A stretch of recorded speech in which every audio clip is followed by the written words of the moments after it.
Всем привет! Вы на канале Планета Земля. И сегодня мы поговорим о кенгуру. Многие скажут, а что о нем говорить? Все мы прекрасно знаем, кто такие кенгуру. Прыгают и живут в Австралии. И окажутся правы. Но хотелось бы узнать побольше об этих необычных существах, населяющих далекий материк. Что едят и куда они прыгают? Все ли кенгуру выглядят как кенгуру и зачем им сумка? А кто не знает, то непременно скоро об этом узнает. Попрыгали? И сегодня, дорогие друзья, мы отправимся в Австралию, чтобы познакомиться с кенгуру. Многие слышали историю о том, как появилось слово кенгуру. Однажды мореплаватель Джеймс Кук прибыл в Австралию. Там его поразили наши сумчатые друзья. Еще бы не поразиться, когда животинка размером с человека, а выглядит как мегазаяц-переросток и подскакивает на 2 метра. Удивленный путешественник обратился к аборигену с вопросом: как называется это животное? Туземец, не понимавший английского языка, ответил: я тебя не понимаю, что согласно мифу звучало как кангару. Но покопавшись, мы нашли, что кое-какая правда в этом все-таки есть. Слово кенгуру происходит от слова гангару, относящегося к восточным серым кенгуру. Имя впервые было записано как кангару 12 июля 1770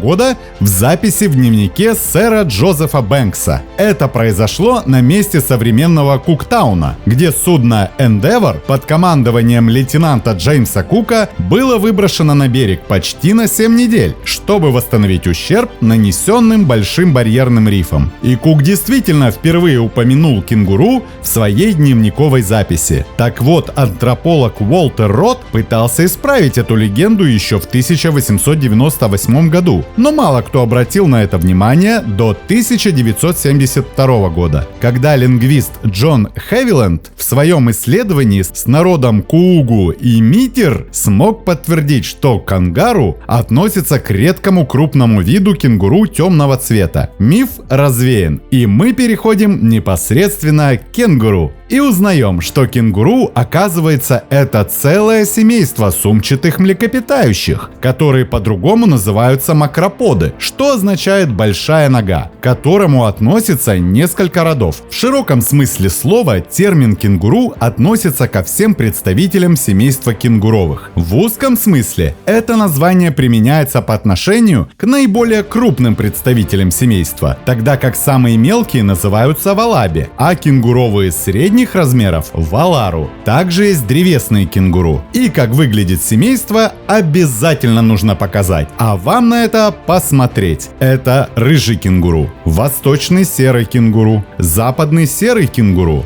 антилоповый, горный, древесный, кольцехвостый кенгуру, тасманийский филандер, белогрудый филандер, кенгуру Евгений. И все Евгении узнали, что у них есть собственный кенгуру. Короткохвостый кенгуру, она же квока, и кенгуровые крысы. Из последних о квоке видео присутствует на канале, а кенгуровые крысы – маленькие братья кенгуриного рода, обитающие на степных и пустынных просторах Австралии. Они больше похожи на тушканчиков, но тем не менее это настоящие сумчатые кенгуру, только в миниатюре. А самый большой восточный серый кенгуру имеет 3 метра в длину при весе в 85 килограммов. И интересно, что самцы кенгуру в 2 раза крупнее самок, у которых рост останавливается после полового созревания, в то время как самцы и дальше продолжают расти и крепнуть. Кенгуру являются коренными жителями Австралии. Также присутствуют в Тасмании, на Новой Гвинее и на архипелаге Бисмарка и завезены в Новую Зеландию. Большинство видов наземные, обитают на равнинах, поросших густой высокой травой и кустарником. Древесные кенгуру приспособились к лазанию по деревьям. Горные валаби обитают в скалистых местах. И в основном кенгуру преимущественно ночные и сумеречные животные. День проводят в травяных гнездах или в неглубоких норах. Держатся обычно небольшими группами, состоящими из самца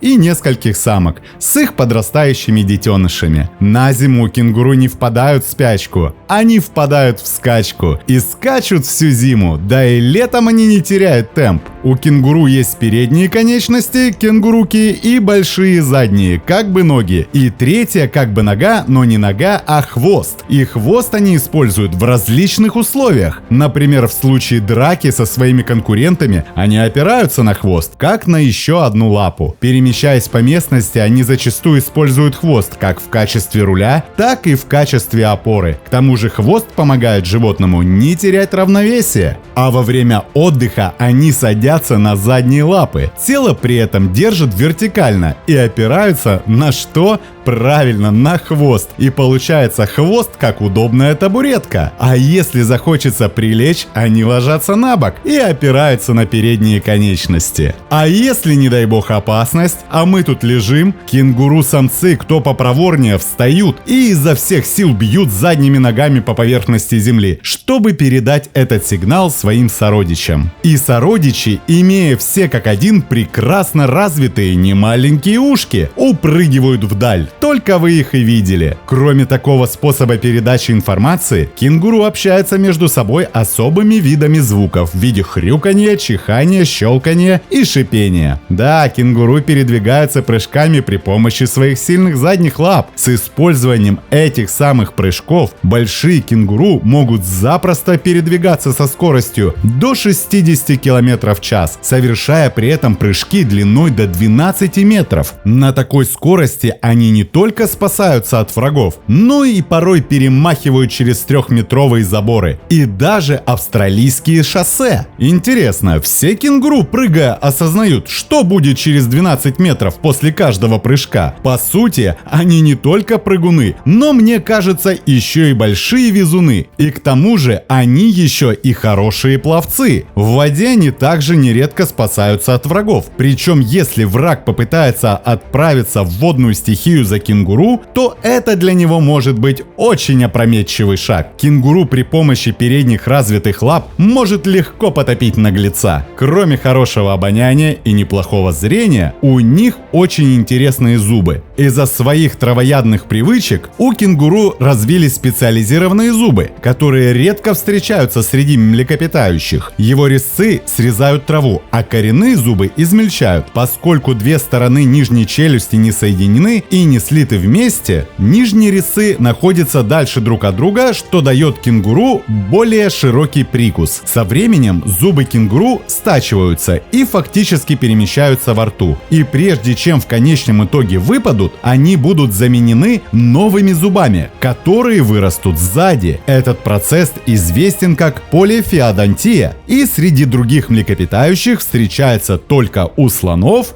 и ламантинов. А кто внимательно смотрит видео, задается вопрос, почему кенгуру такие накачанные? На первый взгляд ответ очевиден. Попробуйте попрыгать всю жизнь и посмотрите, в какого качка вы превратитесь через пару лет. Но на самом деле для прыжка кенгуру используют не мышцы, а сухожилия. И вообще животное напрягается лишь при старте, после чего двигается уже по инерции, не прилагая к этому особой силы. Так там еще завязано правильное дыхание. Когда ступни отрываются от земли, воздух выбрасывается из легких. Выдвижение ног вперед, готовое к приземлению, наполняет легкие, обеспечивая дополнительную энергоэффективность. Исследования кенгуру и валаби показали, что помимо минимального расхода энергии, необходимого для того, чтобы вообще прыгать, для увеличения скорости требуется очень мало дополнительных усилий. Гораздо меньше, чем такое же увеличение скорости, скажем, у лошади, собаки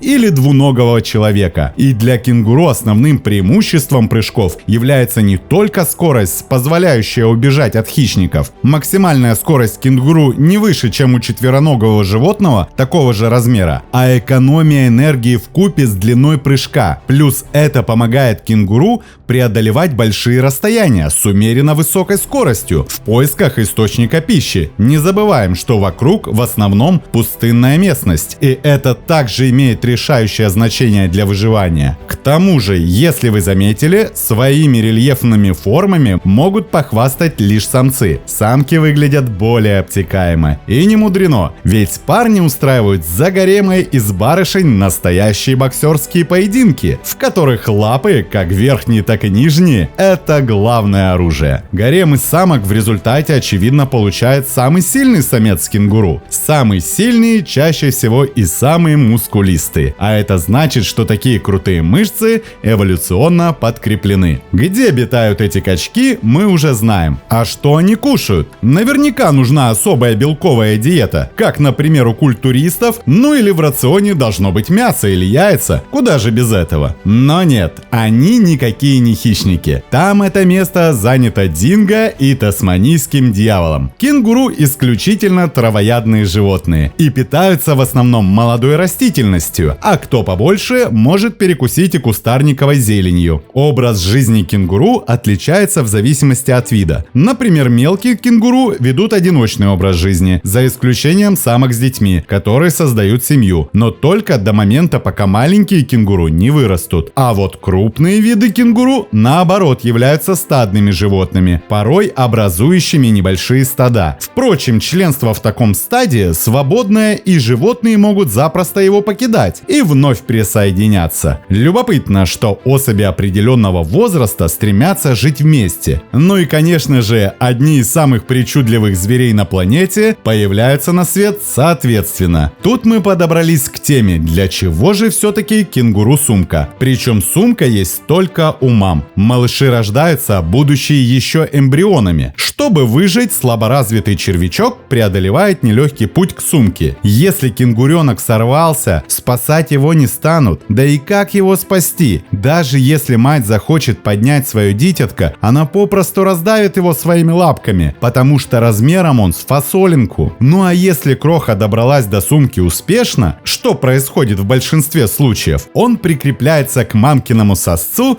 на 34 недели. Там малыш превращается из эмбриона в полноценного кенгуру. Все это время кенгуренок питается внутри домика. Туда же он справляет свою нужду. И мамочке приходится регулярно проводить в сумке генеральную уборку. В свет маленький попрыгунчик выходит в 6 месяцев. Но даже годовалый кенгуренок при любой опасности прячется в надежное убежище. Но самое интересное даже не это, а то, что таких малышей у одной кенгурихи может быть сразу трое. Причем разного возраста. Один зародыш еще не родился, второй в сумке, третий запивает австралийскую травку молочком. Все эти чудеса эмбриологии возможны благодаря способности самки приостанавливать беременность в связи с жестким австралийским климатом. Пока кенгуренок из сумки не станет достаточно самостоятельным, она не дает развиваться плоду внутри себя. Таким образом, самки кенгуру становятся настоящим конвейером по производству потомства. Если один малыш недоразвит, а второй уже вовсю покоряет австралийские равнины, родительница становится еще и барменом. Для младшего отпрыска она выделяет более жирное молочко, а для старшего более белковое. На выбор малышни предлагается сразу 4 вида маминых коктейлей. В среднем австралийские мамаши с сумками и перекачанные папаши живут в природных условиях около 4-6 лет. Некоторые крупные виды могут жить и до 20. И в принципе, в Австралии для кенгуру врагов как таковых нет. Динго, тасманийский дьявол, да и орлы детенышей таскают время от времени. И самый большой враг, особенно в последнее время, стал климат. Засуха, которая усилилась за последние десятилетия, выкосила по подсчетам около 10 миллионов особей. По оценкам правительства Австралии, в 2019 году в Австралии проживало 42 миллиона 800 тысяч кенгуру, по сравнению с 53 миллионами в 2013. Да и человек время от времени пытается контролировать поголовье. здоровье. Ведь мясо кенгуру считается полезным. Хотя в Австралии начали строить кенгуриные фермы, как замена крупному рогатому скоту. Есть, конечно, для людей проблема, и довольно-таки серьезная. В 9 из 10 столкновений с животными в Австралии участвуют кенгуру. Столкновение с транспортным средством зачастую становится не только фатальной для кенгуру, но и для водителя. В результате знаки «Переход кенгуру» стали обычным явлением в Австралии. Транспортные средства, которые часто ездят по изолированным дорогам, где помощь на обочине может быть недостаточной, часто оснащаются решетками безопасности, чтобы минимизировать ущерб, причиненный столкновением. У нас он называется, правильно, кенгурятник. Были разработаны и выпущены на рынок устройства, устанавливаемые на капот, предназначенные для отпугивания диких животных с дороги с помощью ультразвука. Ведь у кенгуру расширенный слуховой диапазон. Так что, дорогие друзья, в первую очередь страдают не фермеры,